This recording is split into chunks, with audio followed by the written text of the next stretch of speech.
In the smoke-choked expanse of the American Gilded Age, the criminal elite did not waste time robbing banks. Banks only held paper. The truly ambitious men of the late 19th century stole entire companies. They stole infrastructure. They stole the future of the nation itself. In the late 1860s, 4 of the most notorious robber barons in history engaged in one of the most brazen, deeply corrupt financial wars ever fought on American soil. They manipulated stock prices, bribed state Supreme Court judges in broad daylight, printed millions of fake shares, and turned Wall Street into a violent, unpredictable battlefield. Billions of dollars in today's money vanished into smoke and legislative payoffs. Generational fortunes were forged and utterly destroyed overnight. And in the dead center of it all was the Erie Railroad. It was a broken, heavily indebted transit line that became the ultimate prize in a proxy war between untouchable titans. This is a mechanical autopsy of how the ultra-wealthy can rig the entire financial system in broad daylight and suffer absolutely no consequences. Welcome to Case 025. Today, we open the file on the Gilded Trap. The Erie Railroad was supposed to be a shining symbol of American industrial progress. Chartered in 1832, it was designed to connect the Hudson River to Lake Erie, making it one of the longest single railroad lines in the world.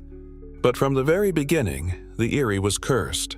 It was plagued by horrific management, massive debt, and relentless political interference. By the 1860s, the Erie had become a running joke in financial circles, affectionately known as the Scarlet Woman of Wall Street. Its stock was cheap, its physical assets were deeply undervalued, and its corporate control was constantly up for grabs. This vulnerability made it the perfect bleeding target for the most ruthless operators. To understand the magnitude of the Erie War, you must understand the 4 predators who circled the carcass. First, Cornelius Vanderbilt. They called him the Commodore. He was the richest, most powerful man in America. A self-made shipping and railroad tycoon who had built the New York Central Railroad into an unstoppable monopoly. Second, Daniel Drew, the Great Bear. Drew was a former cattle drover who invented the term watered stock. The phrase originally meant forcing his cattle to drink gallons of water right before selling them by the pound. He applied that same fraudulent logic to the stock market, specializing in short-selling companies into the ground. Third, Jim Fisk, the flamboyant showman. Loud, aggressively flashy, entirely devoid of morals, and incredibly dangerous. He commanded his own private militia and viewed the stock market as a theatrical production. Finally, Jay Gould. If Vanderbilt was the muscle, Gould was the silent, sociopathic genius, a calculating, razor-sharp speculator who spoke in whispers and possessed the most brilliant financial mind of his generation. Gould only cared about the mathematical extraction of wealth. Together, these 4 men would turn the Erie Railroad into an infamous financial slaughterhouse. By 1867, Cornelius Vanderbilt had a problem. His New York Central Railroad was dominant, but the Erie Railroad was undercutting his freight prices. Vanderbilt despised competition. He decided the easiest solution was to simply buy the Erie Railroad and absorb it into his empire, creating a total monopoly on rail traffic into New York City. Vanderbilt deployed his massive fortune, quietly buying up shares of Erie stock on the open market. He intended to corner the stock, vote out the current board, and take the crown. But Daniel Drew, Jay Gould, and Jim Fisk were currently sitting on the board of the Erie. They saw Vanderbilt's hostile takeover coming, and they recognized a magnificent opportunity. They knew Vanderbilt was arrogant and had more money than God. If he wanted to buy every share of the Erie, they were going to make sure he bought them until he choked. Instead of competing fairly, they launched an audacious, highly illegal stock market operation. They exploited a corporate loophole that allowed the board to issue new stock to buy rail equipment. But they didn't buy equipment. They bought a printing press. They set up the press in the basement of the Erie headquarters and literally began printing massive amounts of unauthorized stock certificates. They were creating equity out of thin air. As fast as Vanderbilt's brokers could buy the shares, Gould and Fisk were printing new ones and dumping them onto Wall Street. They flooded the exchange with 50,000 newly printed, entirely fake shares, aggressively diluting Vanderbilt's ownership in real time. Vanderbilt poured millions into the market, buying more shares than legally existed. When he finally realized he was buying watered stock, he was completely enraged. He went to the New York Supreme Court and secured an injunction from a judge firmly tucked inside his own payroll, demanding the Erie board stop printing shares. But Gould and Fisk did not care about the law. They simply found a different judge, bribed him, and had him issue a counter-injunction. The Erie War had officially begun. The situation rapidly degenerated into absolute chaos. Vanderbilt's pet judge, furious that his authority was being mocked, issued arrest warrants for Jay Gould, Jim Fisk, and Daniel Drew. Vanderbilt ordered the New York City police to raid the Erie headquarters and drag the men out in handcuffs, but the trio had a contingency plan. As the police battered down the front doors, the three men loaded $7 million in cash, a mountain of accounting ledgers, and their beloved printing press onto a horse-drawn carriage. Under the cover of dense fog, they fled to the docks, commandeered a heavily armed ferry boat, and escaped across the Hudson River to New Jersey, completely out of the jurisdiction of the New York police. They took over Taylor's Hotel in Jersey City and barricaded the doors. Jim Fisk declared the hotel to be Fort Taylor. He mounted cannons facing the river and hired armed thugs from the local docks to stand guard, fully expecting Vanderbilt to send a mercenary army across the water. From their fortress, they continued to run the Erie Railroad. They kept printing fake stock and manipulating the price from afar, creating unadulterated chaos in the market. Wall Street was paralyzed. The price of Erie stock swung violently from $80 to $300 and back down to $30 in a matter of days. Independent speculators were completely ruined. Fortunes were wiped out by the hour.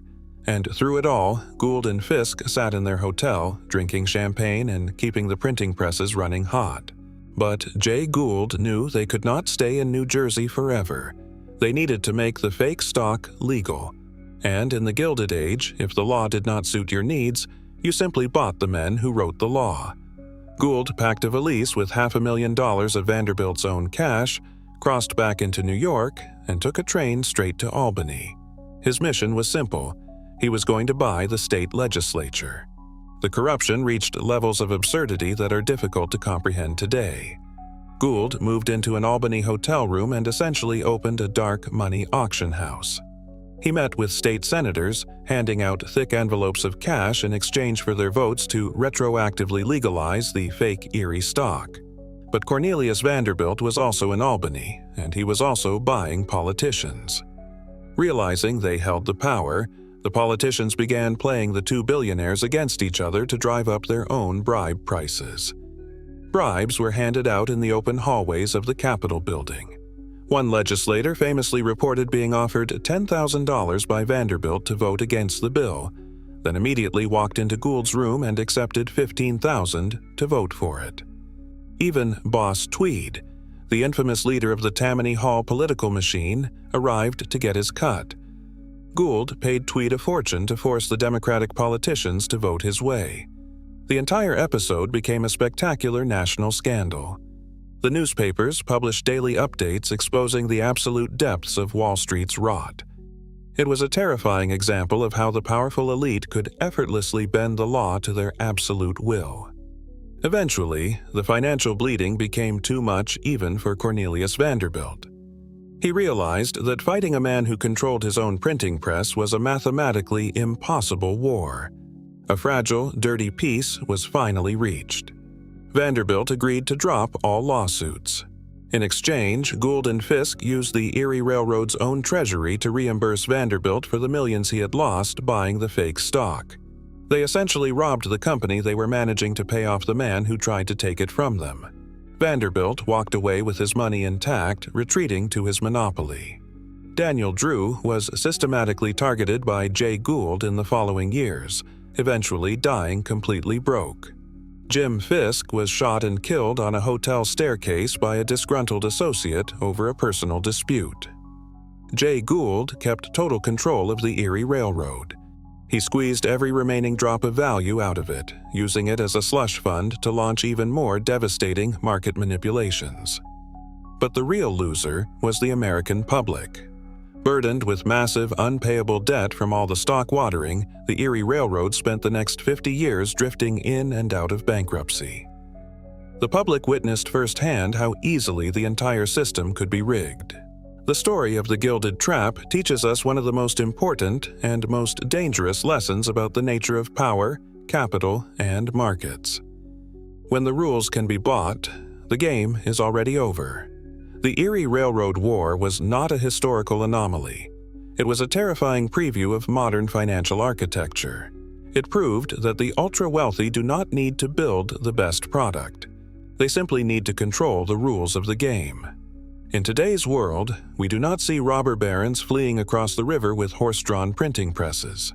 But we see modern, sophisticated versions of the Gilded Trap everywhere we look. We see it in regulatory capture, where corporate executives casually rotate into the government agencies designed to oversee them. We see it in stock buybacks timed perfectly to enrich insiders. We see it in the billions of dollars spent on political lobbying, where the industry writes the very laws they are supposed to follow. The velvet suits have been replaced by quarter zips. The printing presses have been replaced by algorithmic high-frequency trading. But the game remains exactly the same. The parable is clear. If you do not understand how the system is mechanically rigged, you will always be providing exit liquidity for someone else's game. The truly powerful do not just compete within the boundaries of the rules. They buy the boundaries, and they move them wherever they please. This closes Case File 025.